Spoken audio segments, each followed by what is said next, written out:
Do you want to stop looking generic with a default Loom avatar? Follow these 7 steps to add your own profile picture in under 2 minutes. I'll show you the exact settings path, from personal settings to uploading your photo, so you can personalize your profile instantly. First, go into your personal settings. That's where Loom keeps your account options.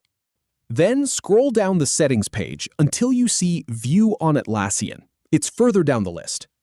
Go ahead and click that View on Atlassian link to switch over to your Atlassian profile.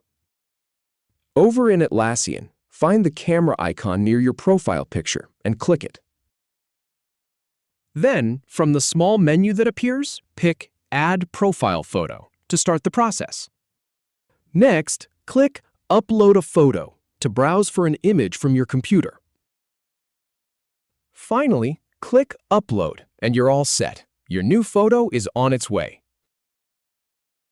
If you have any feedback or if any info is inaccurate, please leave a comment below. We'll do our best to answer or redo the video if needed. Thanks for watching.